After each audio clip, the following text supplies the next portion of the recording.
My self Neeraj Patel. इस video lecture में हम सेक्शन ऑफ सॉलिड टॉपिक के लिए सेक्शन ऑफ सिलेंडर ड्रॉ करना सीखेंगे। डेटा इस प्रकार है। Cylinder base diameter 40 mm and height 60 mm is resting on HP on its base. It is cut by an auxiliary inclined plane perpendicular to VP and inclined at 45 degree to HP and intersecting the axis 30 mm above the base. Draw its front view, sectional top view and true shape of the section. तो यहाँ पर data में हमें बताया गया है कि एक सिलेंडर है जिसका बेस डायमीटर 40 मिलीमीटर है और एक्सिस हाइट 60 मिलीमीटर है। वो अपने बेस पर हॉरिजॉन्टल प्लेन पर रेस्ट हो रहा है और ये जो सिलेंडर है वो वीपी को परपेंडिकुलर रह के एचपी के साथ 45 डिग्री के एंगल पर अपने बेस से एक्सिस के ऊपर 30 मिलीमीटर ऊपर से कट हो रहा है। तो इस कंडीशन को लेकर हमें इस सिलेंडर का front view, sectional top view और ट्रू शेप ड्रॉ करना है। तो यहाँ पर हम इस प्रॉब्लम में ये जो सिलेंडर है वो फर्स्ट क्वाड्रेंट में रेस्ट हो रहा है, ऐसा हम एज्यूम करेंगे। तो फर्स्ट क्वाड्रेंट की थियोरी के मुताबिक एक्स वाई लाइन से ऊपर का प्लेन रहेगा वो वर्टिकल प्लेन रहेगा और एक्स वाई लाइन से नीचे का प्लेन हॉरिजॉन्टल प्लेन रहेगा। तो यहाँ पर बताया गया है कि एक 40 मिलीमीटर डायमीटर और 60 मिलीमीटर हाइट का सिलेंडर हॉरिजॉन्टल प्लेन पर अपने बेस पर रेस्ट हो रहा है। तो इस कंडीशन में अगर हम इस सिलेंडर का टॉप व्यू देखें तो हमें एक सर्कल नज़र आएगा और उसका अगर हम फ्रंट व्यू देखें तो हमें एक रेक्टेंगल नज़र आएगा। टॉप व्यू जो होता है वो हॉरिजॉन्टल प्लेन पर प्रोजेक्ट होता है। तो सबसे पहले हम इस प्रॉब्लम की शुरुआत 40 मिलीमीटर डायमीटर का एक सर्कल ड्रॉ के करेंगे जो कि हम हॉरिजॉन्टल प्लेन पर ड्रॉ करेंगे। अब हम इस सर्कल के 8 इक्वल डिवीजन करेंगे।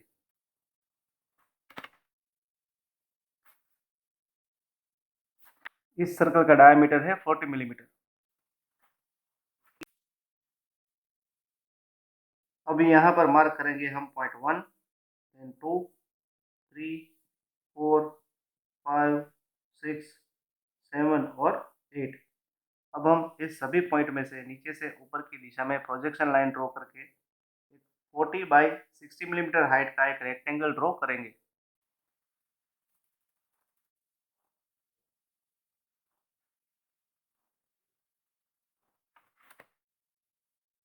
इस सिलेंडर की हाइट है 60 मिलीमीटर। अब यहाँ हम मार्क करेंगे 1 डैश, यहाँ 2 dash, then 3 dash, 4 dash, 5 dash, 6 dash, 7 dash और 8 डैश। तो यहाँ पर 1 to 8 पॉइंट है वो इस सिलेंडर के बेस के पॉइंट है। वैसे ही 8 पॉइंट हमें इस सिलेंडर के टॉप में भी मिलेंगे, जिसे हम नाम देंगे point A, then B, C, D, E, F, G और एच। तो यहाँ फ्रंट व्यू में हमें यहाँ मिलेगा A dash, then B dash, C dash, D dash, E dash, F dash, G dash और एच डैश।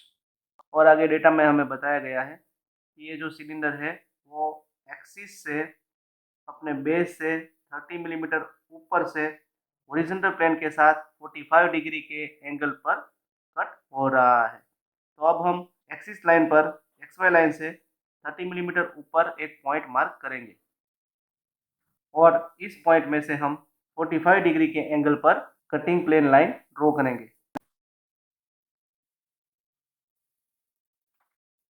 तो ये लाइन है वो है कटिंग प्लेन लाइन, इसे हम CPL नाम देंगे। बेस से ये पॉइंट की जो हाइट है वो है 30 मिलीमीटर और यहाँ पर ये जो एंगल है वो है 45 डिग्री। अभी आप समझ लो कि ये एक प्लेन है जिससे ये सिलेंडर कट हो रहा है। तो ये प्लेन है वो हॉरिजॉन्टल प्लेन के साथ 45 डिग्री का एंगल बना रहा है और वर्टिकल प्लेन के साथ ये परपेंडिकुलर है।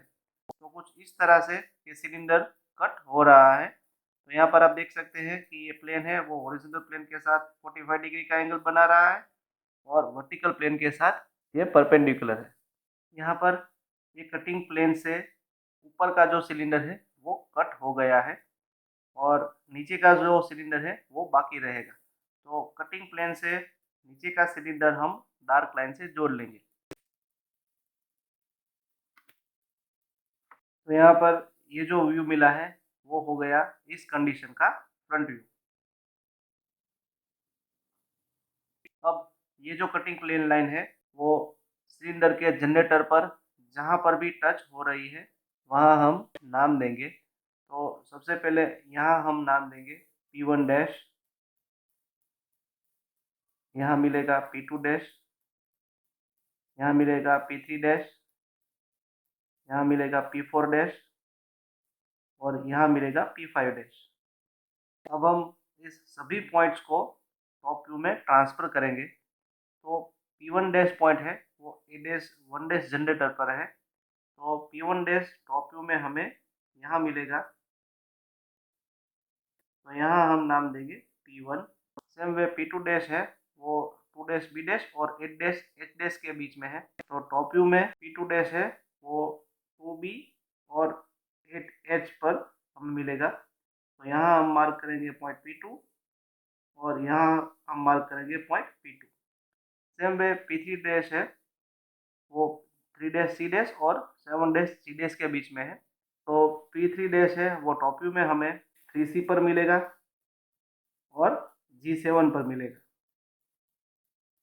सेम वे P4 डैश है वो 4 डैश D डैश और 6 डैश F डैश के बीच में है। तो P4 डैश है वो टॉप व्यू में हमें 4D पर और 6F पर मिलेगा। तो यहाँ हम मार्क करेंगे P4, सेम वे यहाँ हम मार्क करेंगे P4।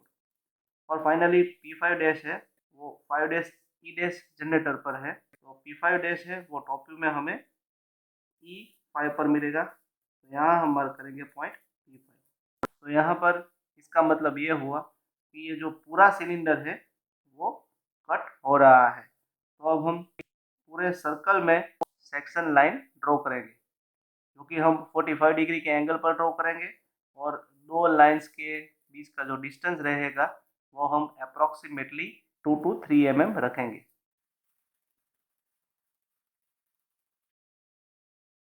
यहाँ पर हमने पूरे सर्कल में सेक्शन लाइन ड्रॉ कर ली है। अब हम इस सर्कल का सरकमफेरेंस जो है उसे हम डार्क लाइन से जोड़ लेंगे। तो यहाँ पर इस व्यू में हमने सेक्शन लाइन ड्रॉ कर ली है, इसलिए ये बनेगा हमारा सेक्शनल टॉप व्यू।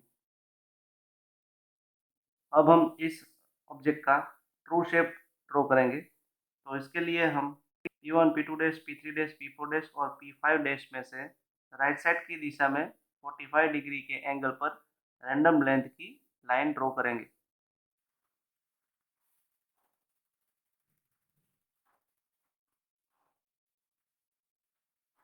अब हम यहाँ पर इस कटिंग प्लेन लाइन को पैरेलल लाइन ड्रॉ करेंगे।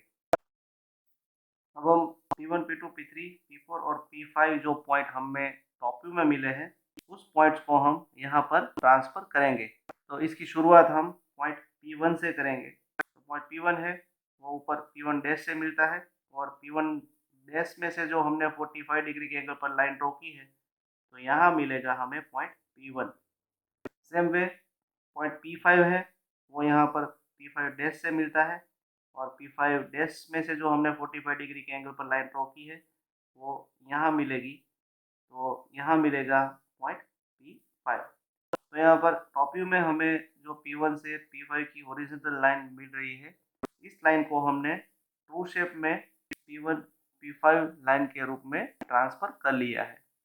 अब हम बाकी के P2 P3 और P4 को इस ट्रू शेप में ट्रांसफर करेंगे। तो सबसे पहले हम P2 को ट्रांसफर करेंगे। तो पॉइंट P2 की जो प्रोजेक्शन लाइन है वो P1 P5 की हॉरिजॉन्टल लाइन से जहाँ मिलती है वहाँ हम सेंटर लेंगे और P2 जितनी हाइट की रेडियस लेंगे। तो इस पॉइंट से P2 की ऊपर की हाइट और नीचे की हाइट दोनों सेम ही रहेगी। तो ये जो सेंटर पॉइंट है वो ट्रू शेप में हमें यहाँ मिलेगा। तो ये डिस्टेंस हम लेफ्ट और राइट साइड की दिशा में ट्रांसफर कर लेंगे। तो यहाँ मिलेगा पॉइंट P2 और point P2। Same way point P3 में से जो प्रोजेक्शन लाइन हमें मिल रही है वो P1 P5 लाइन को जहाँ मिलती है वहाँ हम सेंटर लेंगे। तो यहाँ हम सेंटर लेंगे और यहाँ से हम P3 जितनी रेडियस लेंगे, तो जितनी रेडियस ऊपर है उतनी ही रेडियस नीचे भी है। तो ये जो सेंटर है वो ट्रू शेप में हमें यहाँ मिलेगा। अब हम लेफ्ट और राइट साइड की दिशा में आर्क ड्रॉ कर लेंगे। तो यहाँ मार्क करेंगे P3 और P3। सेम वे P4 की जो प्रोजेक्शन लाइन है वो P1 P5 की हॉरिजॉन्टल लाइन को जहाँ मिलती है वहाँ हम सेंटर लेंगे और पॉइंट P4 जितनी रेडियस लेंगे। तो ये जो सेंटर पॉइंट है वो ट्रू शेप में हमें यहाँ मिलेगा। तो अब हम लेफ्ट और राइट साइड की दिशा में आर्क ड्रॉ कर लेंगे। तो यहाँ मिलेगा पॉइंट P4 और पॉइंट P4। अब हम इस सभी पॉइंट को स्मूथ कर्व से जोड़ लेंगे।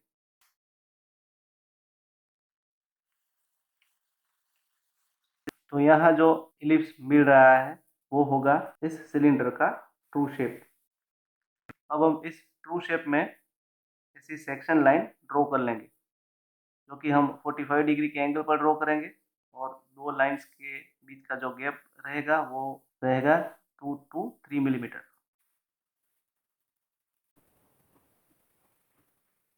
तो इसी के साथ ही सेक्शन ऑफ सिलेंडर का ये प्रॉब्लम यहाँ कंप्लीट हो गया। Thank you very much.